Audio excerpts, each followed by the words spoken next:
Hello বন্ধুরা, তোমরা সবাই কেমন আছো? আশা করি সবাই ভালো আছো, সুস্থ আছো। তো আজকে কোনো নাচের ভিডিও নয়, কোনো সংসারের কাজ বা অন্য কিছু কোনো ভিডিও নয়। আজকে আমি ভিডিও করছি আমাদের কিভাবে বর্ষার চাষ হয় আর কি। বছরে আমাদের একবার চাষ হয়, তো সেটাই তোমাদেরকে দেখানোর চেষ্টা করছি। আসলে আমি অতটাও ভালো করে ভিডিও করতে পারি না, তোমরা মানিয়ে নিও। তো এখন আছি মাঠে। তো বাবা এই মাঠে হাল দিয়েছে। তো হাল দেওয়ার পর কিছু কিছু ঘাস থাকে, সেই ঘাসগুলোকে আমি তুলে তুলে ফেলে দিচ্ছি আর কি। তাহলে কি যখন ধানগুলো ছড়ানোর পর তখন ধানের বীজগুলো বের হবে, তখন খুবই ভালো হবে, অসুবিধা হবে না। তো এখানে বাবা ধানের বীজগুলো ছড়িয়ে দিচ্ছে। তো আমি প্রথম থেকেই ভিডিওটা করে নিচ্ছি যাতে অসুবিধা না হয় বুঝতে, যে চাষটা কত দূর হচ্ছে না হচ্ছে, সমস্ত ভিডিওটা তোমাদের সঙ্গে শেয়ার করব। আর এখানে আর কি দুটো মাঠ চাষ দিয়েছে আর কি, হাল বাইয়েছে।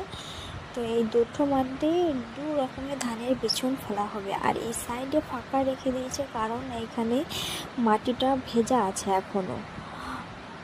তো এই যে দেখতে পাচ্ছ ধানের বীজগুলো ফেলে দেওয়ার পর তো আরেকবার হাল দিচ্ছে আর কি। ওটাকে কি বলে, ড্রেনের মতো আর কি, গোল গোল করে কেটে দিচ্ছে। তো আমি অত জানি না ভালো করে, অত বুঝিও না। তো আমি এবছর ফার্স্ট টাইম আসছি চাষের টাইম মাঠে। আমাদের অনেক বছর ধরে চাষ হয়, কিন্তু আমি এবছর প্রথম এসেছি মাঠে।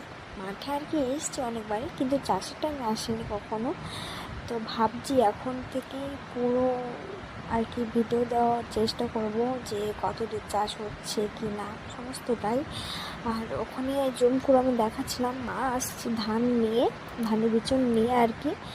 তো আমরা এসব কাজ করি না, তো ইচ্ছা হয়েছে যে যাই এবার মাঠে।